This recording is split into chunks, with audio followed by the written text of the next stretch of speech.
কেমন করে ঘুমাও তুমি ফজর করে কাজা, এমন তো হতে পারে তোমার জোহরে জানাজা, তোমার এমন তো হতে পারে জোহরে জানাজা। মুসলিম হয় না জন্ম নিলে মুসলমানের ঘরে, কাফের মুমিন তফাৎটা হয় সালাতের উপরে, মানুষ নামাজের উপরে। মুসলিম হয় না জন্ম নিলে মুসলমানের ঘরে, কাফের মুমিন তফাৎটা হয় সালাতের উপরে, মানুষ নামাজের উপরে। এই জীবনে সালাত যেন, এই জীবনে নামাজ যেন না হয় তোমার কাজা, এমন তো হতে পারে তোমার জোহরে জানাজা, তোমার এমন তো হতে পারে জোহরে জানাজা। মুসলমান দরদি ভাইরা আমার, ও কলিজার টুকরা আম্মা জানের আমার, ফজরের নামাজ পড়েন না বাদ দিয়ে চলে যান। ফজরের নামাজের সময় শীতকালে ল্যাপের তলে কম্বলের তলে আরামের ঘুম যান। কিন্তু এমন একটা দিন আসবে যেই দিন ফজরের নামাজ আর পড়তে পারবেন না, জোহরের নামাজও পড়তে পারবেন না। জোহরের নামাজ পড়ার নিয়ত থাকলেও মসজিদে আপনি যাবেন, কিন্তু আপনার রূহ আর থাকবে না। খাটলিতে করে চারজন কাঁধের মধ্যে করিয়া আপনার আমার লাশটা মসজিদের সামনে গিয়ে ফেলায় রাখবে। জোহরের নামাজ আর পড়ার সুযোগ পাবেন না। জোহরের নামাজের পরে আপনার আমার উপর জানাজার নামাজ পড়া হবে। একটু জবান খুলে মোহাব্বতে বলি নাউজুবিল্লাহ। এবার ইদ্রিস পয়গম্বর, জিবরাইল আমিন তাকে সুসংবাদ দিল, পয়গম্বর এতদিন পর্যন্ত একটা আমল করেছেন, সওয়াব পেয়েছেন একটা। আল্লাহ আজকে আপনাকে অফার দিয়েছেন, বলে আজকে থেকে আমল করবেন একটা, কিন্তু আপনার আল্লাহ আপনাকে সওয়াব দিবে দুইটা। ইদ্রিস পয়গম্বর বলে, ও জিবরাইল আমিন রে, এতদিন আমল করেছি একটা, সওয়াব পেয়েছি একটা, আজকে থেকে আমল করব একটা, সওয়াব পাবো দুইটা। এত সুন্দর অফার আল্লাহর পক্ষ থেকে আমি পয়গম্বরকে দেওয়া হয়েছে। ওরে জিবরাইল একটু উপকার করো, বলে আমার হায়াত আর কয়দিন বাকি আছে, এইটা যদি আমাকে জানায় দাও, আমি আল্লাহর অফারটাকে ভালো করে কাজে লাগাইতে পারবো। জিবরাইল আমিন বলে, ও পয়গম্বর, আপনার হায়াত আর কয়দিন আছি, আপনার মৃত্যু কবে হবে এটা তো আমার দফতরের কাজ নয়, বরং হায়াত মউতের দফতরের কাজ হলো মালাকুল মউত আজরাইলের। এবার ইদ্রিস পয়গম্বরে, জিবরাইল তুমি তো ফেরেশতাদের নেতা আর সরদার, ওরে জিবরাইল তুমি যদি মালাকুল মউত আজরাইলকে গিয়ে বলো, ও আজরাইল তোমার হায়াত আর মউতের খাতাটা খুলিয়া দেখো তো আল্লাহর পয়গম্বর ইদ্রিসের কয়দিন হায়াত বাকি আছে। তোমার অর্ডার শোনা মাত্র মালাকুল মউত খাতা দেখে সুন্দর করে আমার হায়াতের সময়টা বলে দিবি। এবার জিবরাইল আমিন বলে, পয়গম্বর আপনার হায়াতের সময়টা জিবরাইল বললে আজরাইল বলে দিবে তাও ঠিক, কিন্তু আজরাইলের দফতর তো আর নয়া পল্টনে নয়, আজরাইলের দফতর হলো চতুর্থ আসমানে। জবান খুলে বলেন আল্লাহু আকবার। এবার ইদ্রিস পয়গম্বর বলে, ভাই জিবরাইল তাহলে চতুর্থ আসমানে চলেন যাই। চতুর্থ আসমানে গিয়ে মালাকুল মউত আজরাইলের কাছ থেকে একটু জেনে আসি, জিবরাইল বলেন, ইদ্রিস পয়গম্বর চতুর্থ আসমানে আপনি যাবেন, কিন্তু আসমানে যাওয়ার জন্য আসমানওয়ালার পারমিশন লওয়া লাগবে। निगाहे मोमिन से तो बदल जाती है तकदीर, निगाहे मोमिन से तो बदल जाती है तकदीर। ए बंदा की कुव्वत नहीं कुदरत का इशारा, ए बंदा की कुव्वत नहीं कुदरत का इशारा। ऐ मर्द खिरद तर्क मासी की जरूरत, ऐ मर्द खिरद तर्क मासी की जरूरत। अब सोहबत सालेह की सवा कोई नहीं जा रहा, अब सोहबत सालेह की सवा कोई नहीं जा रहा। मरदूद है पीछे हमें खबर नहीं लेकिन, मरदूद है पीछे हमें खबर नहीं लेकिन। एक वक्त में हालाक जो आमाल है सारा, एक वक्त में हालाक जो आमाल है सारा। আমরা সকলে দরুদ শরীফ পড়ি। আল্লাহুম্মা সাল্লি আলা মুহাম্মাদ ওয়া আলা আলি মুহাম্মাদ কামা সাল্লাইতা আলা ইব্রাহিম ওয়া আলা আলি ইব্রাহিম ইন্নাকা হামিদুম মাজিদ। আল্লাহুম্মা বারিক আলা মুহাম্মাদ ওয়া আলা আলি মুহাম্মাদ কামা বারাকতা আলা ইব্রাহিম ওয়া আলা আলি ইব্রাহিম ইন্নাকা হামিদুম মাজিদ। আমরা সকলে একটু জবান খুলি মাওলা পাকের জিকির করি, লা ইলাহা ইল্লাল্লাহ, মুহাব্বতে লা ইলাহা ইল্লাল্লাহ। জবান খুলে লা ইলাহা ইল্লাল্লাহ, لا إله إلا الله محمد رسول الله صلى الله عليه وسلم।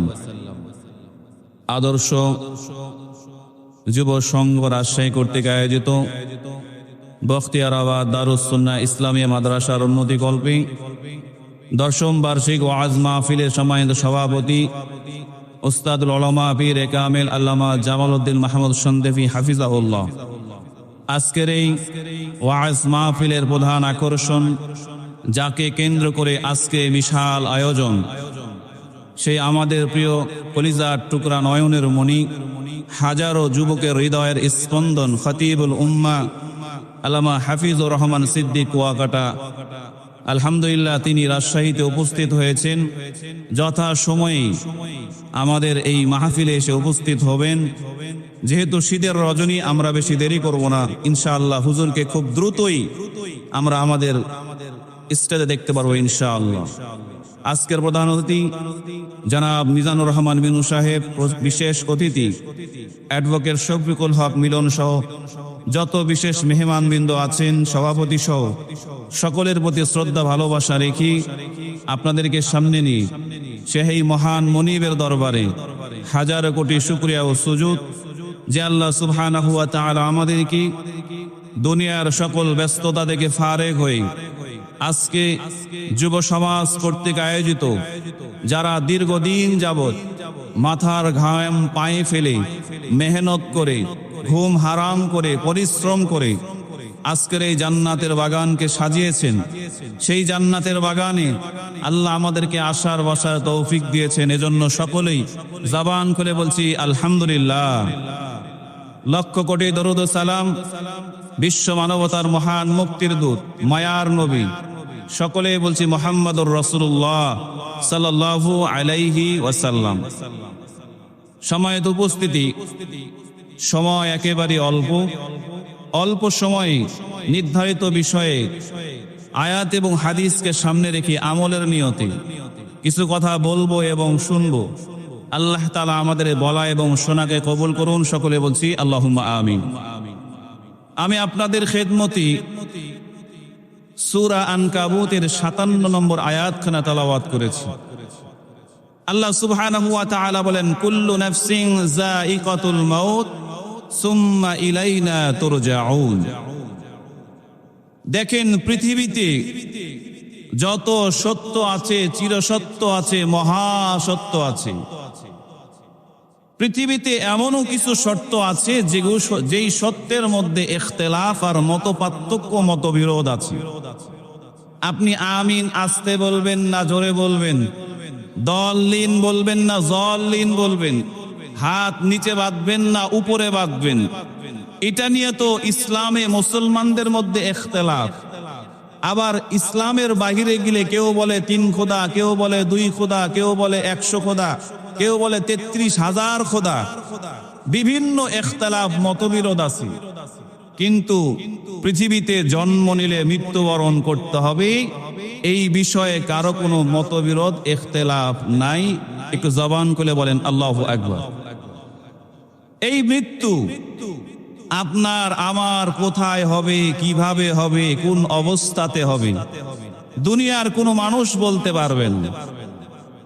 এই যে দেখেন, কিছুদিন আগে আমাদের দেশের সূর্য সন্তান ওসমান হাদি দুনিয়া থেকে চলে গেল। সন্ত্রাসীদের গুলি তাকে রক্তাক্ত করে তার চিকিৎসার জন্য তাকে সিঙ্গাপুরে পাঠানো হলো। তার শেষ নিঃশ্বাসটা সে ত্যাগ করেছে সিঙ্গাপুর জেনারেল হসপিটালে। অথচ ওসমান হাদিও জীবনে কোনোদিন কল্পনা করে নাই যে আমার মৃত্যু হবে সিঙ্গাপুরে, আমাকে নিয়ে যাওয়া হবে সিঙ্গাপুরে। সে জীবনে কোনোদিন কল্পনাও করে নাই। হয়তো শাহাদাতের মৃত্যু সে তামান্না করেছিল, কিন্তু তার শেষ নিঃশ্বাসটা যে সিঙ্গাপুরে শেষ হয়ে যাবে এটা সে কল্পনাতেও কোনোদিন আনে নাই। বরং আল্লাহ তার মৃত্যুর স্থান লিখে রেখেছেন সিঙ্গাপুর। এজন্য আল্লাহ তাআলা তাকে সেই সিঙ্গাপুরে যে কোনো ওসিলাতেই নিয়ে গেছেন। এজন্যই ভাই, আপনার আমার মৃত্যু কোথায় হবে, কিভাবে হবে, এই সব কিছু মাস্টার প্ল্যান করে একজন রেখে দিয়েছেন। একটু জবান খুলে বলেন তিনি কে? আল্লাহ। আল্লাহর পয়গম্বর ইদ্রিস আলাইহিস সালাতু ওয়াস সালাম, হাদিসের মধ্যে এসেছে ইদ্রিস পয়গম্বরকে আল্লাহ তাআলা একটা সুসংবাদ দেওয়ার জন্য জিবরাইল আমিনকে ওহী নিয়ে পাঠিয়েছেন। জিবরাইল আমিন এসে বলে, পয়গম্বর, এতদিন তো আপনি আমল করেছেন একটা, সওয়াবও পেয়েছেন একটা। আজকে থেকে আল্লাহর পক্ষ থেকে সুসংবাদ হলো, আপনি আমল করবেন একটা, সওয়াব পাবেন 2টা। জোরে বলি সুবহানাল্লাহ। জানা থাকলে বলবেন, আমরা উম্মতে মুহাম্মদী আমল করি একটা, সওয়াব পাই কয়টা? 10টা। মান জাআ বিল হাসানা ফালাহু আশরু আমসালিহা। উম্মতে মুহাম্মাদীর বৈশিষ্ট্য হলো, উম্মতে মুহাম্মাদী একটা আমল করবি, আমার আল্লাহ উম্মতে মুহাম্মাদীকে এক আমলের বদলায় আল্লাহ 10টা সওয়াব দিবেন। বলে সুবহানাল্লাহ। एको नेकी गर कोई बंदा करे, एको नेकी गर कोई बंदा करे, एको के बदले में उसको 10 मिली। मुसलमान भाइरा आमार, আপনার আপনার পয়গম্বর আরবি মুহাম্মদুর রাসূলুল্লাহ সাল্লাল্লাহু আলাইহি ওয়াসাল্লাম যখন মেরাজের রজনীতে আমার আল্লাহর সঙ্গে সরাসরি মুলাকাত করলেন, আমার আপনার আল্লাহ আমার আপনার জন্য হাদিয়া স্বরূপ 50 ওয়াক্ত নামাজ দিয়েছেন। বলেন সুবহানাল্লাহ। কয় ওয়াক্ত নামাজ? 50 ওয়াক্ত নামাজ দিয়েছেন। 50 ওয়াক্ত নামাজ হাদিয়া নেওয়ার পরেই রাসূল যখন 7 আসমান ভেদ করে দুনিয়াতে আসবেন, এক আসমানে মূসা পয়গম্বরের সঙ্গে মোলাকাত।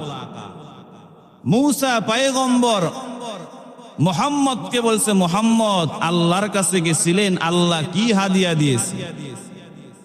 আল্লাহর নবী বলে, ভাই মূসা, আল্লাহর কাছে গেছিলাম, আল্লাহ আমার উম্মতের জন্য 50 ওয়াক্ত নামাজ দিয়েছে। মূসা আলাইহিস সালাতু ওয়াস সালাম বলেন, 50 ওয়াক্ত নামাজ? আমার উম্মতকে আমি 2 ওয়াক্ত নামাজ পড়াইতে আমার কষ্ট হয়েছে, আর আপনার উম্মত 50 ওয়াক্ত নামাজ পড়বে, এটা তো অসম্ভব, ইম্পসিবল। আল্লাহর কাছে যান, গিয়ে একটু নামাজটা কমায় নিয়ে আসেন।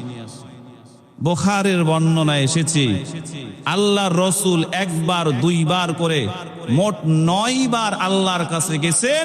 আল্লাহ প্রত্যেকবার 5 ওয়াক্ত নামাজ কমায় দিয়েছেন। বুঝে থাকলে বলুন, 9 বার যাওয়ার পরে 5 ওয়াক্ত করে নামাজ কমাইলে মাইনাস হয় কয় ওয়াক্ত? 45 ওয়াক্ত নামাজ মাইনাস, বাকি আছে কয় ওয়াক্ত? 5 ওয়াক্ত। আবার যখন মূসার সঙ্গে মোলাকাত, মূসা বলে, পয়গম্বর আপনার উম্মত 5 ওয়াক্ত নামাজ পড়তে পারবে না। আবার যান আল্লাহর কাছে কমায় নিয়ে আসেন। আল্লাহর নবী বললেন, মূসা কমাইতে কমাইতে কমাইতে মাত্র 5 ওয়াক্ত বাকি আছে। এখন যদি আবার আল্লাহর কাছে যায়, আল্লাহ যদি গোসা করে রাগান্বিত হয়ে এই 5 ওয়াক্ত যদি বাদ দিয়ে দেয়, আমার উম্মতের জন্য কি বাকি থাকবে? আমার লজ্জা লাগে, শরম লাগে, আমি আর আল্লাহর কাছে যেতে পারবো না। একটু জবান খুলে বলেন আল্লাহু আকবার। মুসলমান ভাইয়েরা আমার, বুখারীর বর্ণনায় পাওয়া যায়, মূসা পয়গম্বরের সাথে যখন আমার আপনার পয়গম্বরের কথোপকথন চলে, আমার আল্লাহ আরশে আজিম থেকে সব কিছু তাকায় তাকায় দেখতেছি। আমার আল্লাহ এবার ঘোষণা দিলেন, পয়গম্বর মুহাম্মদ, আমি আপনার উম্মতের জন্য 50 ওয়াক্ত নামাজ আমি আল্লাহ ফরজ করে রেখেছি। 50 ওয়াক্ত নামাজই থাকবে। আপনার কোন উম্মত যদি 5 ওয়াক্ত নামাজ সুন্দরভাবে আদায় করে, আমি আল্লাহ তার আমলনামায় 50 ওয়াক্তের সওয়াব দেব। বলেন সুবহানাল্লাহ। মকনো চুসতি নামাজে পানসে গানা, ফাওয়াইলুল লিল মুসাল্লিনাল্লাযিনা মুমিনারা ই নামাজ ইমদাদে দা ইস্তাঈনু আয়াতে কুর আবখা আয়াতে কদ আফলাহারা ইয়াদকুন গৌর কুন্দর মানি আজ দিল সাদিকুন। একটু মোহাব্বতে বলি আল্লাহু আকবার। মুসলমান ভাইয়েরা আমার, কি বুঝলেন? আল্লাহ তাআলা ঘোষণা দিলেন, পয়গম্বর আপনার উম্মত যদি 5 ওয়াক্ত নামাজ সুন্দরভাবে আদায় করে, আমি আল্লাহ ওই বান্দার আমলনামায় 1 ওয়াক্ত নামাজ পড়লে সওয়াব পাবে 10 ওয়াক্তের, 2 ওয়াক্ত নামাজ পড়লে সওয়াব পাবে 20 ওয়াক্তের, 3 ওয়াক্ত নামাজ পড়লে বান্দা 30 ওয়াক্তের সওয়াব পাবে, 4 ওয়াক্ত পড়লে 40 ওয়াক্ত, 5 ওয়াক্ত নামাজ পড়লে বান্দার আমলনামায় 50 ওয়াক্তের সওয়াব দিবেন একজন। জবান খুলে বলেন তিনি কে? এরপরেও আমার সোনার বাংলায় কিছু মুসল্লি পাওয়া যায়, যেই মুসল্লিদের ক্যারেক্টারটা এমন। বলে কেমন? বলে সপ্তাহে 1 দিন, বছরে 2 ঈদ, কেউ মারা গেলে জানাজা, তাও আবার অজু ছাড়া। আমার দেশে এমন মুসল্লি নাই। সপ্তাহে 1 দিন মসজিদে যায়, কেউ মারা গেলে জানাজায় যায় অজু ছাড়া, আর বছরে 2 ঈদের নামাজ পড়ে। আছে না নাই ভাই? শুক্রবারে মসজিদে গেলে জায়গা দেওয়া যায় না, 3 তলা 4 তলা সব ফিল আপ, অথচ ফজরের নামাজে 3-4 জন মুসল্লি খুঁজে পাওয়া যায় না। আছে না নাই? এমন পাবলিকও পাওয়া যাবে আজ পর্যন্ত ফজরের নামাজটা আদায় করে নাই, সারা রাত মোবাইল টিপে 3টা 4টা পর্যন্ত ইউটিউব আর ফেসবুক শরীফ ঘাটে আর টিপে শেষ রাত্রে ঘুম যায়, ফজরের নামাজের খবর নাই, জোহরের নামাজ পড়বে কিনা তারও ঠিক নাই। এমন মুসল্লি, এমন যুবক যুবতী, এমন বৃদ্ধ মানুষ আমাদের সমাজে আছে না নাই? কেমন করে ঘুমাও তুমি ফজর করে কাজা, এমনও তো হতে পারে তোমার জোহরে জানাজা, তোমার এমনও তো হতে পারে জোহরে জানাজা। মুসলিম হয় না জন্ম নিলে মুসলমানের ঘরে, কাফের মুমিন তফাৎটা হয় সালাতের উপরে, মানুষ নামাজের উপরে। মুসলিম হয় না জন্ম নিলে মুসলমানের ঘরে, কাফের মুমিন তফাৎটা হয় সালাতের উপরে, মানুষ নামাজের উপরে। এই জীবনে সালাত যেন, এই জীবনে নামাজ যেন না হয় তোমার কাজা, এমনও তো হতে পারে তোমার জোহরে জানাজা, তোমার এমনও তো হতে পারে জোহরে জানাজা। বেনামাজির লাশ কবরে রাখিবে যখন, মাটির চাপায় পাঁজরের হার ভাঙবে রে তখন, মানুষ ভাঙবে রে তখন। বেনামাজির লাশ কবরে রাখিবে যখন, মাটির চাপায় পাঁজরের হার ভাঙবে রে তখন, মানুষ ভাঙবে রে তখন। বিষাক্ত ওই সাপের সবল, বিষাক্ত ওই সাপের সবল বেনামাজির সাজা, এমনও তো হতে পারে জোহরে জানাজা, তোমার এমনও তো হতে পারে জোহরে জানাজা। কেমন করে ঘুমাও তুমি, কেমন করে ঘুমাও তুমি ফজর করে কাজা, এমনও তো হতে পারে তোমার জোহরে জানাজা, তোমার এমনও তো হতে পারে জোহরে জানাজা। মুসলমান দরদি ভাইরা আমার, ও কলিজার টুকরা আম্মা জানেরা আমার, ফজরের নামাজ পড়েন নাই, পড়েন না, বাদ দিয়ে চলে যান। ফজরের নামাজের সময় শীতকালে ল্যাপের তলে, কম্বলের তলে আরামের ঘুম যান। কিন্তু এমন একটা দিন আসবে যেই দিন ফজরের নামাজ আর পড়তে পারবেন না, জোহরের নামাজও পড়তে পারবেন না। জোহরের নামাজ পড়ার নিয়ত থাকলেও মসজিদে আপনি যাবেন, কিন্তু আপনার রূহ আর থাকবে না। খাটলিতে করে 4 জন কাঁধের মধ্যে করিয়া আপনার আমার লাশটা মসজিদের সামনে গিয়ে ফেলায় রাখবে। জোহরের নামাজ আর পড়ার সুযোগ পাবেন না। জোহরের নামাজের পরে আপনার আমার উপর জানাজার নামাজ পড়া হবে। একটু জবান খুলে মোহাব্বতে বলি নাউজুবিল্লাহ।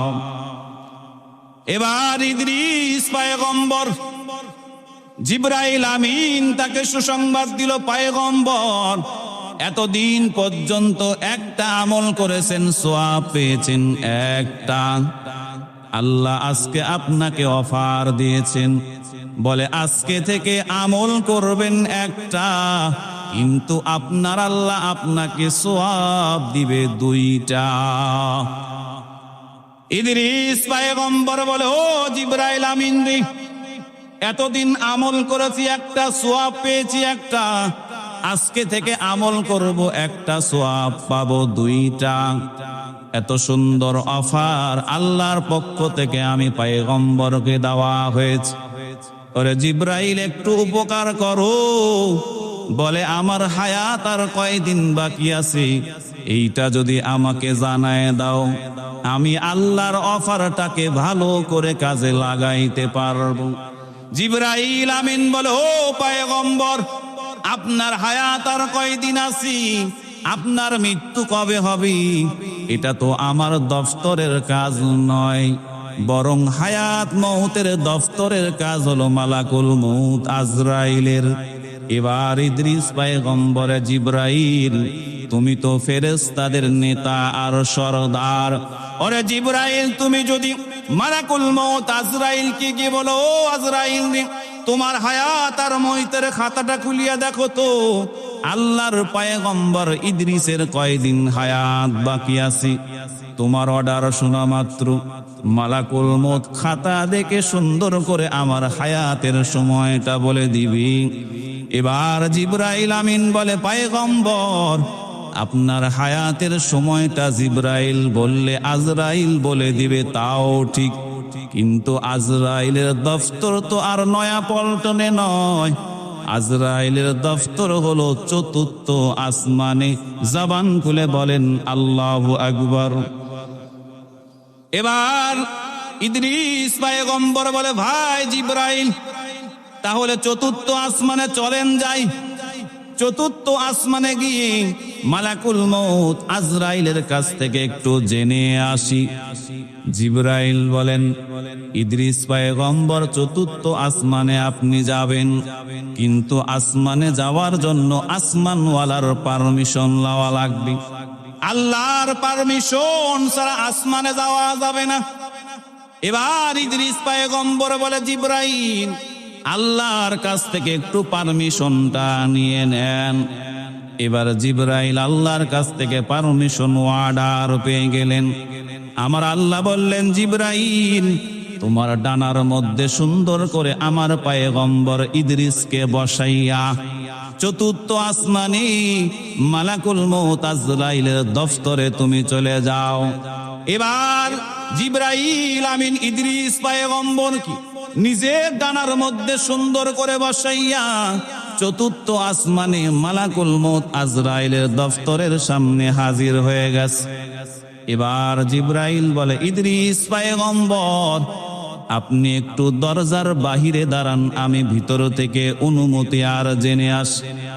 জিবরাইল আমিন যখন আজরাইলের দফতরের মধ্যে প্রবেশ করেছি, আজরাইল বলে, বস জিবরাইল কি ব্যাপার, হঠাৎ করে অসময়ে আমার দরবারে? ওগো বস, আপনার কি খেদমত করতে পারি বলেন। এবার ফেরেশতাদের সরদার জিবরাইল আমিন বলে, মালাকুল মউত আজরাইল রে, তোমার হায়াত মউতের খাতাটা একটু ওপেন করো, ওপেন করো। খাতাটা খুলে দেখো তো আল্লাহর পয়গম্বর ইদ্রিস নবীর হায়াত আর কয়দিন বাকি আছে। এবার আজরাইল বলে, ও জিবরাইল রে, হায়াত আর মউতের খাতা খোলা লাগবে না। আল্লাহ রাব্বুল আলামিন প্রতিদিন সকালবেলা আমার কাছে একটা লিস্টি পাঠায় দেয়, লিস্টি, যে লিস্টের মধ্যে আজকে 24 ঘন্টার মধ্যে কার কার জান কবজ করা হবে, প্রত্যেক ব্যক্তির নাম ঠিকানা পর্যন্ত লেখা থাকে। আজকে সকালবেলা আল্লাহ যে লিস্টিটা আমার কাছে ধরায় দিয়েছেন, বলে আজকের জান কবজের লিস্টির মধ্যে আল্লাহর পয়গম্বর ইদ্রিসের নামটাও আমার আল্লাহ লিখে দিয়েছেন। জবান খুলে বলি আল্লাহু আকবার। আতিনা ফি দারে দুনিয়া না হাসান, আতিনা ফি দারে উকবা না হাসান, ইয়া গিয়াসাল মুস্তাগীসিন হাদিনা লাফতিখারা বিল উলুমি ওয়াল গিনা। এবার মালাকুল মউত আজরাইল বলেন, ও জিবরাইল রে, আজকে লিস্টির মধ্যে ইদ্রিস পয়গম্বরের নামটা অন্তর্ভুক্ত করা আছে, কিন্তু একটা বিষয় নিয়ে আমি কনফিউশনের মধ্যে আছি। জিবরাইল বলে, মালাকুল মউত, কি বিষয় নিয়ে কনফিউশনে আছো? বলে, আমার খাতার মধ্যে লেখা আছে মালাকুল মউত আজরাইল ওই ইদ্রিস পয়গম্বরের জানটা কবজ করবে চতুর্থ আসমানি। কিন্তু আল্লাহর পয়গম্বর ইদ্রিস তো জীবিত অবস্থায় জমিনের মধ্যে নবুয়তের দায়িত্ব পালন করি। নবী আছে দুনিয়ায়, আল্লাহ জান কবজের স্থান লিখেছে চতুর্থ আসমানি। এবার জিবরাইল আমিন ডাক দিয়ে বলে, ও মালাকুল মউত, টেনশন করো না, টেনশন করো না। আল্লাহ রব্বুল আলামিন একটা ওসিলার মাধ্যমে আল্লাহ তাআলা ইদ্রিস পয়গম্বর কি আমার ডানারাতে বসাইয়া তোমার দফতর চতুর্থ আসমানের সামনে হাজির করে দিয়েছি। জবান খুলে বলি আল্লাহু আকবার। আসবে মরণ কখন কোথায় কারো জানা নাই, আসবে মরণ কখন কোথায় কারো জানা নাই। জানাজার নামাজের আগে নামাজ পড়ো ভাই, তোমার জানাজার নামাজের আগে নামাজ পড়ো ভাই। আসবে মরণ কখন কোথায় কারো জানা নাই, আসবে মরণ কখন কোথায় কারো জানা নাই। জানাজার নামাজের আগে নামাজ পড়ো ভাই, তোমার জানাজার নামাজের আগে নামাজ পড়ো ভাই। और আশাইর মুসলমান ভাইরা আমার, এই লম্বা হাদিস থেকে আমাদের কাছে স্পষ্ট হয়ে গেল, দুনিয়াতে হায়াত পাওয়ার পরে এই হায়াতের একদিন সমাপ্তি হবে। বলে, এই হায়াতের সমাপ্তি কোথায় হবে, কিভাবে হবে, কোন অবস্থাতে হবে, দুনিয়ার কোনো মানুষ জানে না, নবী রাসূল পর্যন্ত জানে না।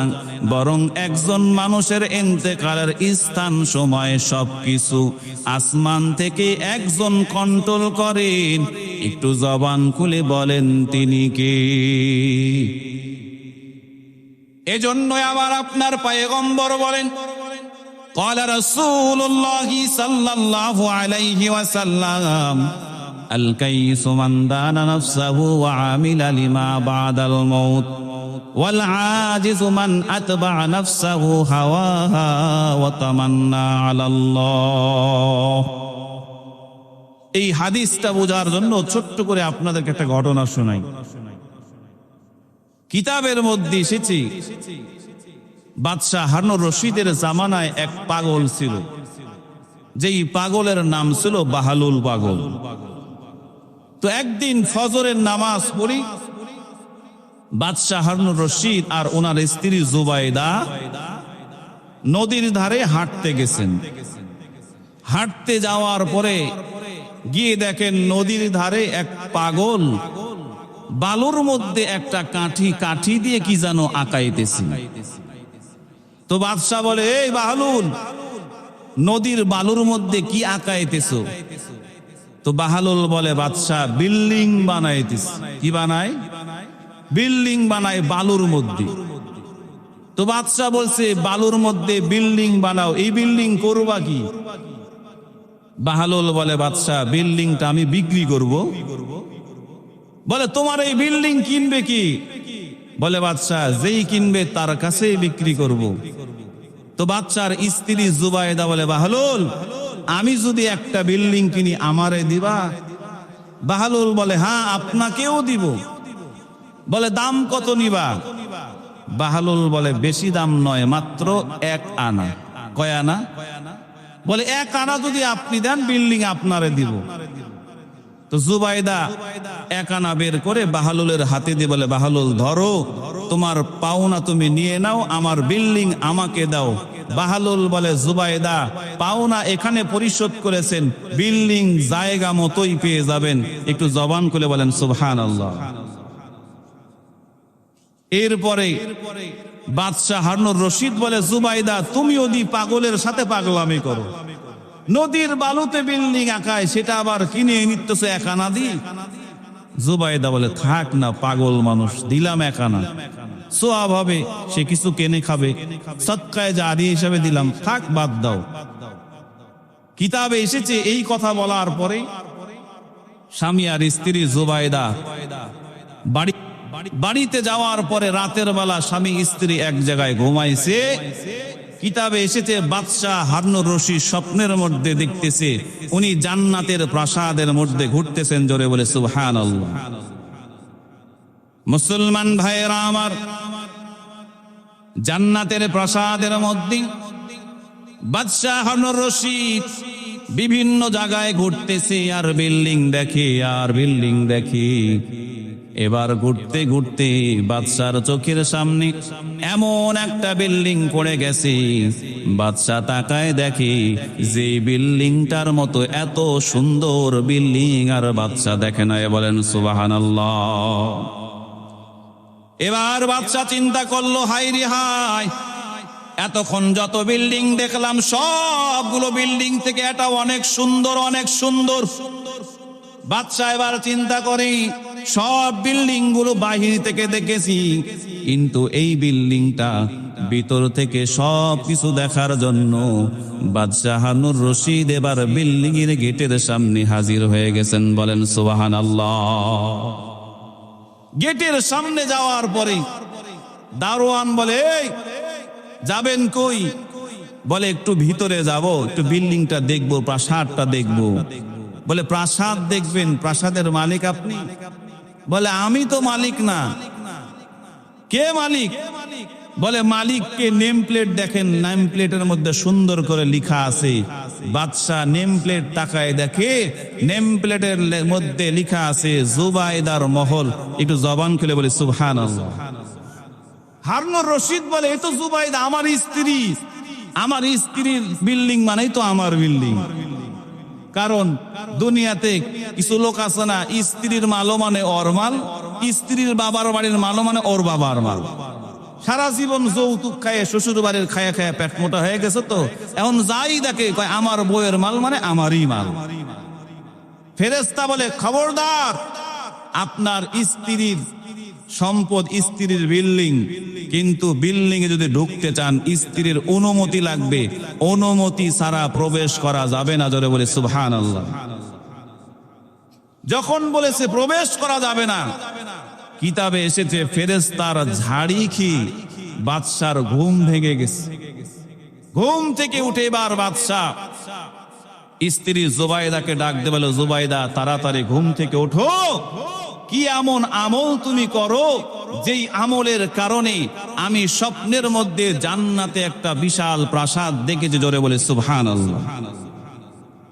মুসলমান ভাইয়েরা আমার, স্ত্রী জুবাইদা ডাক দিয়ে বলে, স্বামী আমার, আমি তো তেমন কিছু আমল করতে পারি না, আমি ওই যে রাসূলের হাদিস মতো আমল করি। কারণ রাসূল বলেছি, আল মারআতু ইযা সাল্লাত খামসাহা ওয়া সামাত শাহরাহা ওয়া আহসানাত ফারজাহা ওয়া আতাআত বালাহা। রাসূল বলেছেন, কোন আম্মা জান যদি, কোন নারী যদি, কোন মহিলা যদি 5 ওয়াক্ত নামাজ সুন্দরভাবে আদায় করে, কোন নারী যদি রমজান মাসের রোজা সুন্দরভাবে আদায় করে, কোন নারী যদি নিজের সতীত্বের হেফাজত করে পর্দায় চলে, কোন নারী যদি স্বামীর খেদমত করে, আমার আল্লাহ বলেন, ফালতাদখুল মিন আইয়ি আবওয়াবিল জান্নাতি শাআত।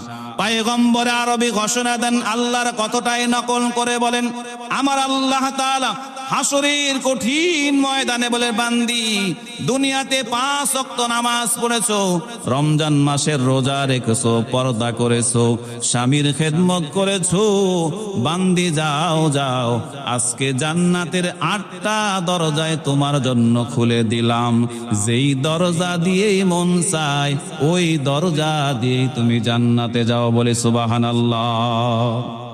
জুবাইদা ডাক দিয়ে বলে, স্বামী আমার, এই 4 কাজ ছাড়া তো তেমন কোনো আমল আমি করতে পারি না। এবার হারুনুর রশিদ ডাক দিয়ে বলে, জুবাইদারি, অবশ্যই স্পেশাল কোনো আমল তুমি করো, যেই আমলের কারণে আল্লাহ তোমার জন্য জান্নাতে একটা প্রাসাদ দিয়েছে, কিতাবের মধ্যে পাওয়া যায়। জুবাইদাও কল্পনা করতে পারে নাই ওই বিল্ডিংটাই হলো বাহালুলের দেওয়া 1 আনার বিল্ডিং। বলেন সুবহানাল্লাহ। বাদশার স্মরণ পড়ে গেছে। বাদশা বলে, হায় হায়, সকালবেলা নদীর ধারে বাহালুল পাগলের কাছ থেকে যেই বিল্ডিংটা কিনেছিলাম, জুবাইদারে আমি কসম করে বলি ওই বিল্ডিংটাই হলো সেই বিল্ডিং। এবার বাদশা বলে, স্ত্রী, সকালবেলা তুমি বিল্ডিং কিনেছিলা, আমি তোমাকে পাগলের মতো অপেক্ষা করেছিলাম, আমি তোমাকে পাগল বলেছিলাম, আমি তোমাকে তিরস্কার করেছিলাম। এবার বাদশা বলে, জুবাইদারে তুমি কিনেছো, আমিও এখন বিল্ডিংটা কিনতে চাই। এবার বিল্ডিং কেনার জন্য বাদশাহ হারুন রশিদ বাহালুল পাগলকে খোঁজা শুরু করেছে। বলেন সুবহানাল্লাহ। ইয়া ইলাহি তু মেরা মাবুদ হাই, ইয়া ইলাহি তু মেরা মাউশুক হাই, ইয়া ইলাহি মুঝসে মুঝকো दूर कर, ताके देखो मुझ में तुझको एक नजर।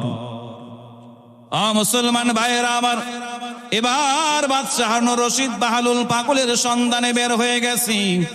বাদশাহ চিন্তা করে, পাগল তো আর সব সময় এক জায়গায় থাকে না। এবার বাদশাহ চিন্তা করতে করতে বাদশাহ এবার নদীর ধারে চলে গেছেন। নদীর ধারে যাওয়ার পরে তাকাইয়া দেখে বাহালুল পাগল গতকালকের জায়গায় সেম কাজ করতেছি। এবার বাদশাহ গিয়ে বলে, বাহালুল রে কি করো?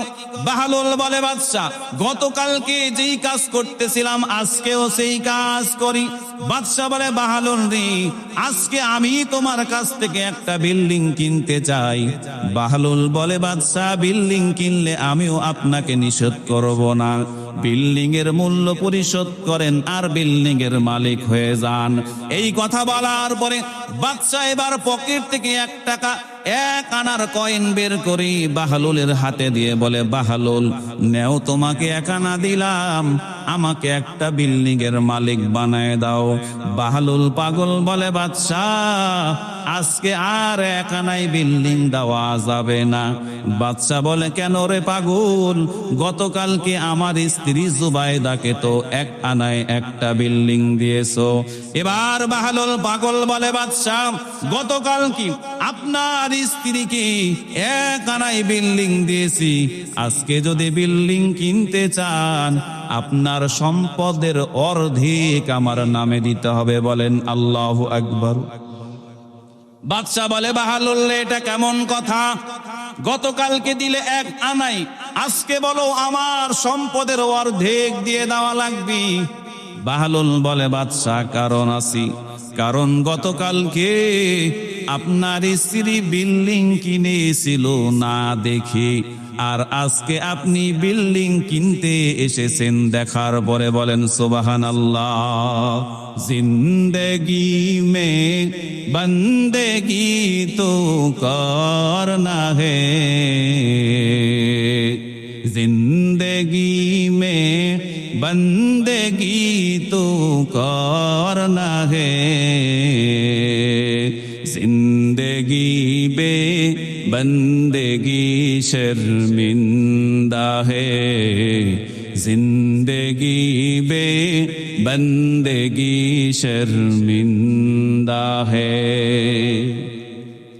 दुनिया में हो दुनिया का तालोबगार ना हो,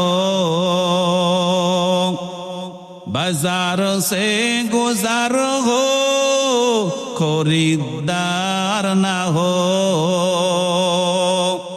दुनिया में हो दुनिया का तालोबगार ना हो, बाजार से गुजार हो खरीदार ना हो।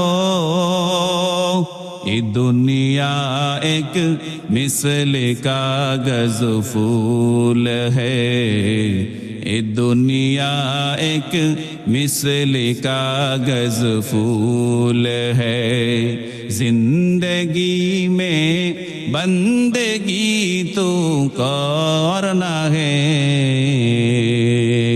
जिंदगी में बंदगी तो करना है जिंदगी बे बंदगी शर्मिंदा है जिंदगी बे बंदगी शर्मिंदा है এটা চা দিন তো চা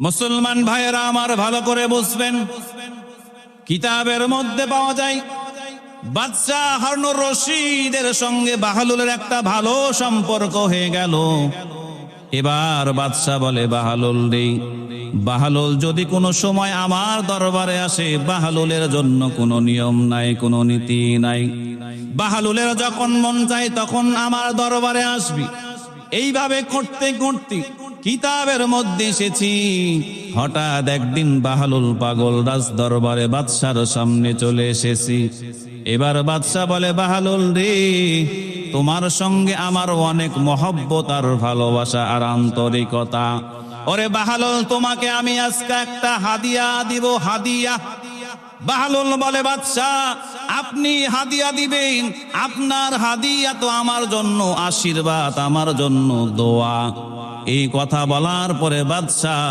তার হাতের মধ্যে একটা লাঠি ছিল লাঠি বাদশাহ বলে বাহলুল রে আমার হাতের লাঠিটাই তোকে আমি হাদিয়া দিলাম বলেন সুবহানাল্লাহ বাহলুল লাঠিটা পাওয়ার পরে মারাত্মক খুশি হয়ে গেলেন কারণ বাদশার হাতে লাঠিটা বাহলুল পেয়েছি লাঠি পাওয়ার পরে বাহলুল আত্মহারা এবার বাদশাহ বলে বাহলুল রে লাঠি পেয়েছো খুশিও তো মারাত্মক হয়েছো কিন্তু লাঠিটা নেওয়ার জন্য একটা মাত্র শর্ত আমি তোমাকে দিলাম বাহলুল বলে বাদশাহ কি শর্ত বলেন বাদশাহ বলে বাহলুল রে তোমার চোখের সামনে যদি কোনোদিন তোমার থেকেও যদি বড় মাপের কোনো বোকা আর পাগলের সন্ধান পাও ওরে বাহলুল রে এই লাঠিটা ওই বোকার কাছে হ্যান্ড ওভার করে দিবা কারণ আমি চাই আমার রাজ্যের মধ্যে সব চাইতে যে বড়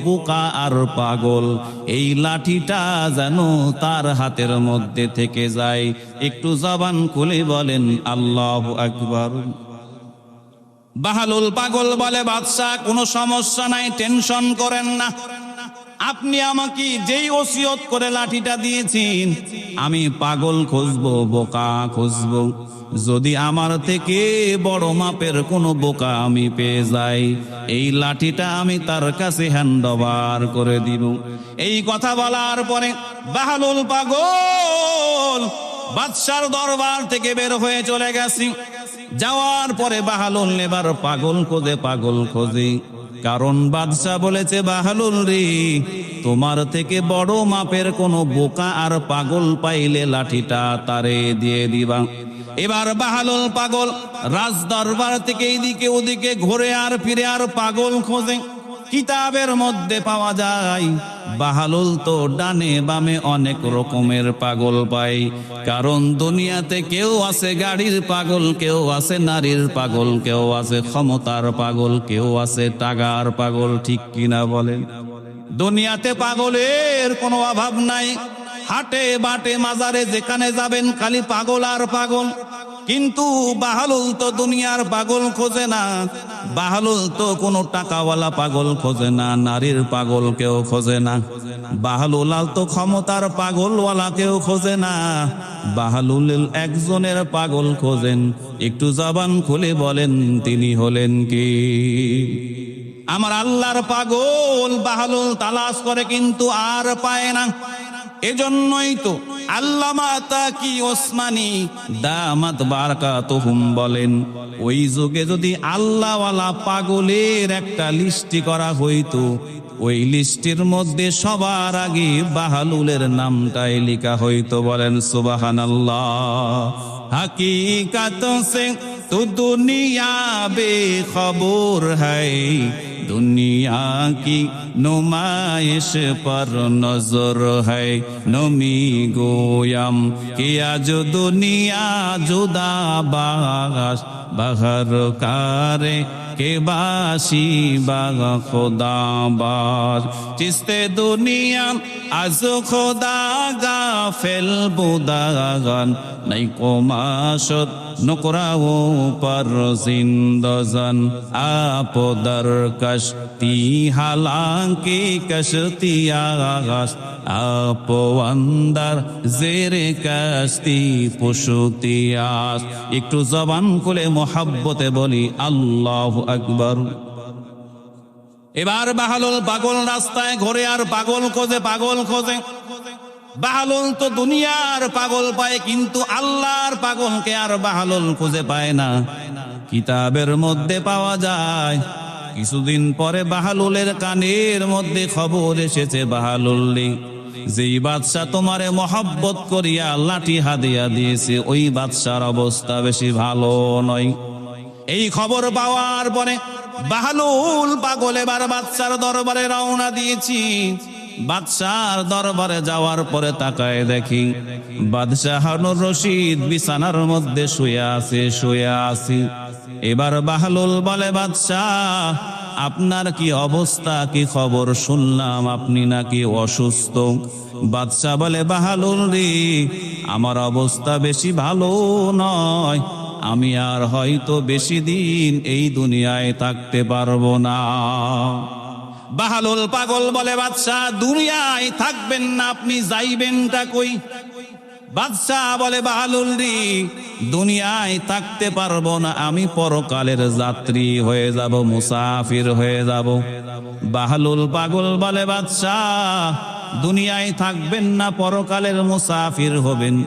দুনিয়াতে কোন জায়গায় যদি আপনি সফরে যান, কয়দিন পরে আবার ফেরত আসেন। ওগো বাদশাহ, আপনি যে অন্ধকার কবরের সফরে যাইবেন, আপনি যে পরকালের সফরে যাইবেন, কয়দিন পরে আবার রাজ দরবারে ফেরত আসবেন।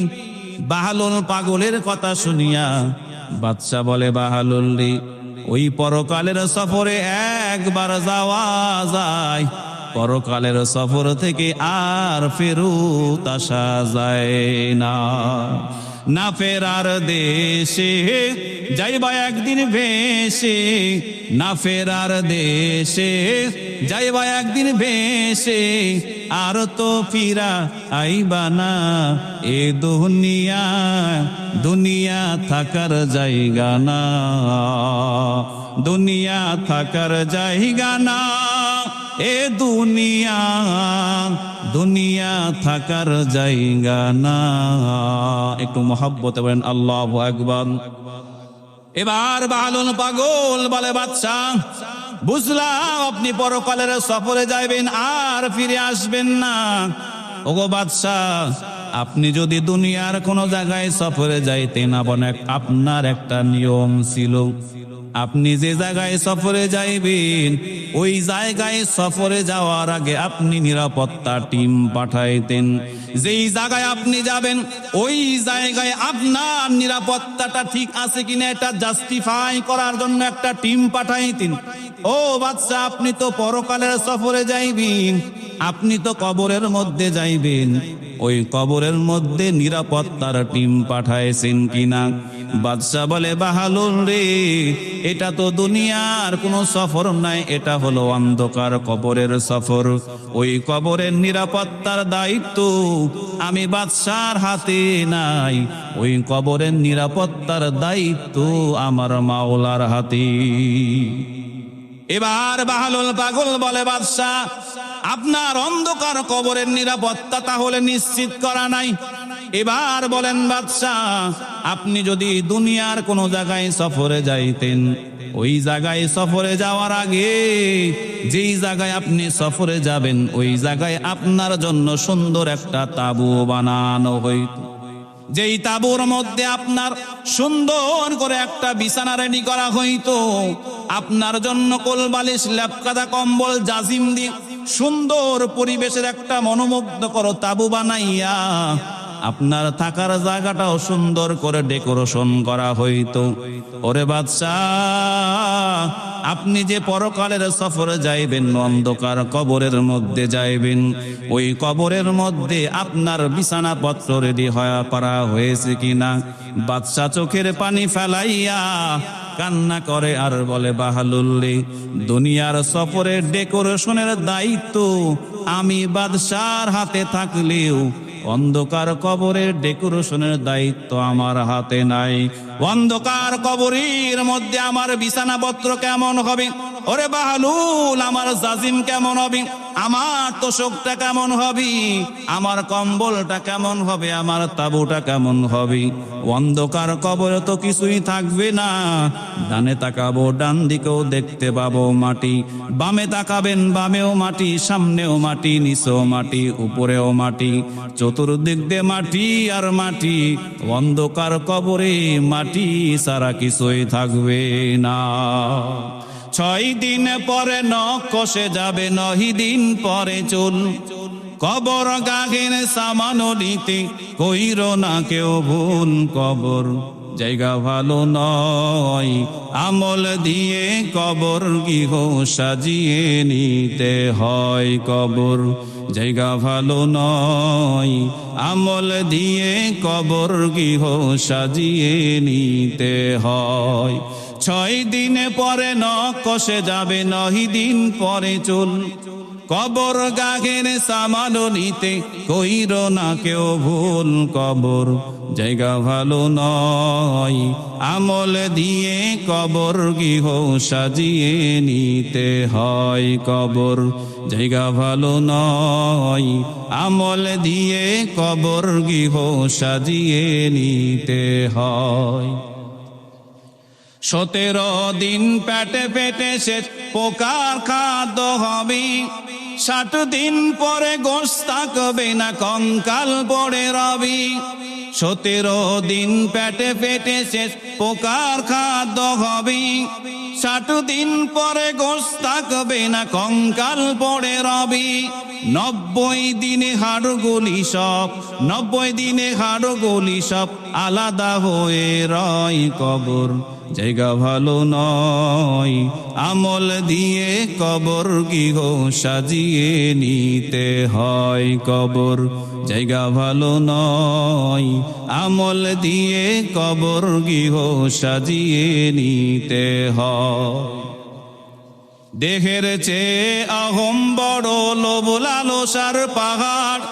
হিংসাই জ্বলে বিবেক হলো নফসের কালো আহার। হামান কারণ সবারই এই, হামান কারণ সবারই এই পরিণতি পরিচয়। কবর জায়গা ভালো নয়, আমল দিয়ে কবর গৃহ সাজিয়ে নিতে হয়। কবর জায়গা ভালো নয়, আমল দিয়ে কবর গৃহ সাজিয়ে নিতে হয়। আমল দিয়ে কবর গৃহ সাজিয়ে নিতে হয়। আমল দিয়ে কবর গৃহ সাজিয়ে নিতে হয়।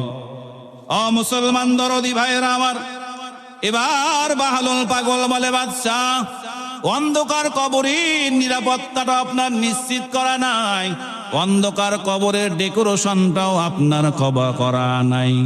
ওরে বাদশাহ, এবার বলেন তো, দুনিয়াতে কোথাও আপনি যদি সফরে যাইতেন, যেই সফরে আপনি 10 দিন, 12 দিন, 15 দিন অবস্থান করলে, এই 15 দিনটা আপনার রেডি করা হয়ে যাইতো।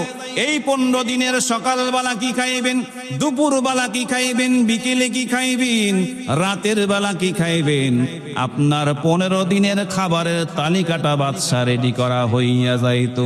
ওগো বাদশা, আপনি যে পরকালের সফরে যাইবেন, ওই কবরের খাবারের তালিকাটা আপনি রেডি করেছেন কিনা? বাদশা চোখের পানি ফেলাইয়া কান্না করে আর বাহালুলকে বলে, বাহালুল, দুনিয়ার সফরের খানার তালিকার দায়িত্ব আমি বাদশার জিম্মাদারিতেও থাকলেও অন্ধকার কবরের খানার তালিকার দায়িত্ব আমার হাতে নাই। ওই অন্ধকার কবরের মধ্যে আমি জান্নাতের নিয়ামত খাবো নাকি জাহান্নামের নিয়ামত খাবো? কারণ পয়গম্বর আরবি বলেছেন, ক্বালা রাসূলুল্লাহি সাল্লাল্লাহু আলাইহি ওয়াসাল্লাম, আল কবরু রাউযাতুম মিন রিয়াজিল জান্নাহ আও হুফরাতুম মিন হুফারিন নার। কারণ পয়গম্বর আরবি বলেন, ও আমার উম্মতের দলেরা, ওই অন্ধকার কবর, যেই কবরের মধ্যে তুমি আমি যাইব, ওই কবরের অবস্থা দুই হালত থেকে খালি হবে না। রাসূল বলেন, ওই কবরটা হয় জান্নাতের টুকরা হবে, আর যদি জান্নাতের টুকরা না হয়, রাসূল বলেন কবরটা হয়ে যাবে জাহান্নামের টুকরা। এবার বাহালুল বলে, বাদশা, আপনার অন্ধকার কবরের প্রস্তুতি তো তেমন নেওয়া নাই। আপনার মনে আসেনি আপনি আমার হাতে একটা লাঠি দিয়েছিলেন, লাঠি, আর বলেছিলেন আমার থেকেও যদি বড় মাপের কোনো বোকা পাওয়া যায়, সেই বোকারে যেন এই লাঠিটা আমি হ্যান্ড ওভার করে দেই। এবার বাহালুল বলে, বাদশা, আজকে আমি আপনার দরবারে সেই বোকার সন্ধানটা পেয়ে গেছি। বাদশা বলে, বাহালুল রে, আমার রাজ দরবারের মধ্যে সপ্ত জ্ঞানী গুণী ব্যক্তির পদচারণা, আমার দরবারে আবার বোকা পাইলা কোত্থেকে? বাহলুল বলে, বাদশাহ, পয়গম্বরে আরবি বলেছেন, ক্বালা রাসূলুল্লাহি সাল্লাল্লাহু আলাইহি ওয়াসাল্লাম, আল কাইয়িসু মান দানা নাফসাহু ওয়া আমিলা লিমা বাদাল মাউত ওয়াল আজিজু মান আতবা নাফসাহু হাওয়াহা ওয়া তামান্না আলাল্লাহ। রাসূল বলেন, যেই বান্দা আর বান্দি দুনিয়ার 40-50 বছর হায়াত পাওয়ার পরে যেই বান্দা বান্দি অন্ধকার কবরের সামানা গোছায়, আমার রাসূল বলেন তারা হইল সব চাইতে বড় বুদ্ধিমান। আর যারা দুনিয়ার হায়াত পাওয়ার পরে রং তামাশায় দুনিয়া কাটায় দেয়, যারা বলে দুনিয়াটা মস্ত বড়, খাও দাও ফুর্তি করো, আমার রাসূল বলেন তারা দুনিয়ার মোহে পড়িয়া অন্ধকার কবরকে ভুলে গেছে। রাসূল বলেন, যারা অন্ধকার কবর কে ভুলে গিয়ে আমল করা বাদ দিয়ে দেয়, রাসূল বলেন তারা হইল সব চাইতে বড় বোকা। একটু জবান খুলে বলেন নাউজুবিল্লাহ। এবার বাহলুল পাগল বলে, বাদশাহ, আপনি হলেন রাসূলের হাদিস অনুযায়ী সব চাইতে বড় বোকা, কারণ আপনি অন্ধকার কবরের সামানাটা গুছাইতে পারেন নাই। আর আপনি বলেছিলেন আমার চাইতে যদি কোনো বড় মাপের বোকা পায়, এই লাঠিটা যেন আমি তার হাতে হস্তান্তর করিয়া দেই। আজকে এই মুহূর্তে আমার কাছে, আমার দৃষ্টিতে আপনি বাদশাহ হারুনুর রশিদ হলেন সব চাইতে বড় বোকা। এজন্য আপনার দেওয়া লাঠিটা আপনার ওসিয়ত অনুযায়ী আপনার হাতেই তুলিয়া দিলাম। একটু জবান খুলে বলি আল্লাহু আকবার। আতিনা ফি দারে দুনিয়া না হাসান, আতিনা ফি দারে উকবানা হাসান, ইয়া গিয়াসাল মুস্তাগীসিন হাদিনা লাফতিখারা বিল উলুমি ওয়াল গিনা। তাহলে বুদ্ধিমান তারা যারা দুনিয়াতে থেকে পরকালকে সাজায়, বুদ্ধিমান তারা যারা দুনিয়ার হায়াত পেয়ে 5 ওয়াক্ত নামাজ পড়ে, রমজানের রোজা রাখে, নেক আমল করে, হালাল পথে উপার্জন করে, মা বাবার খেদমত করে, আর পরকালের সামানা সুন্দরভাবে গোছায়। রাসূল বলেন এরাই হলো বুদ্ধিমান।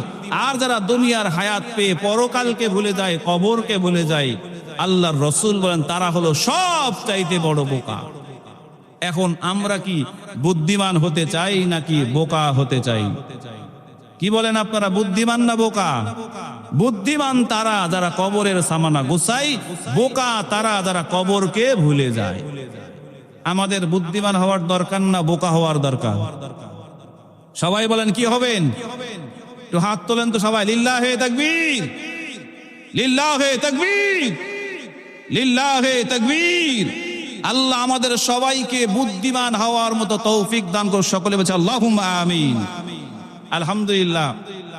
আর অল্প কিছুক্ষণের মধ্যেই আমাদের সেই কাঙ্ক্ষিত মেহমান আমাদের মাঝে চলে আসবেন। সকলে বলি আলহামদুলিল্লাহ।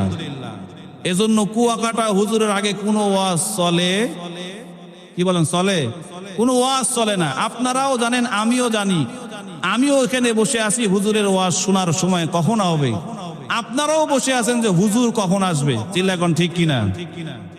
তাহলে আমাদের অপেক্ষার অবসান আর কিছুক্ষণের মধ্যেই হবে। হুজুরের আগে যত ওয়াজ চলে না, ওয়াজ যা হয়েছে সকলে বলি আলহামদুলিল্লাহ। এখন আসছেন, এত বড় আয়োজন, এত বড় ডেকোরেশন, প্রায় 2 মাস ধরে এই আয়োজন করা হচ্ছে। আমাদের আদর্শ যুব সমাজের যে সৈনিক যারা আছে, আপনারা দেখেছেন রাজশাহীতে যত প্রোগ্রাম এই পর্যন্ত হয়েছে, আজকের এই প্রোগ্রামের মতো প্রচার প্রচারণা কোনো কিছুতেই কমতি রাখে নাই। রাজশাহী শহরের এমন কোনো আশেপাশেরও মসজিদ বাকি নাই যে মসজিদের সামনে আজকের এই মাহফিলের পোস্টার লাগানো হয় নাই। ঠিক কিনা বলেন?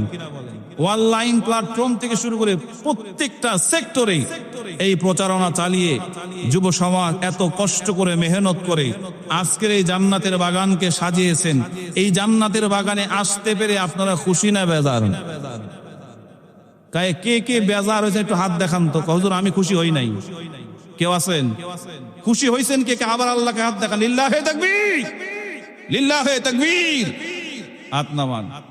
যতই জমাও টাকার পাহাড়, বানাও রঙের বাড়ি, চলেই যেতে হবে রে মনে দুনিয়া ছাড়ি, চলেই যেতে হবে রে মনে দুনিয়া ছাড়ি।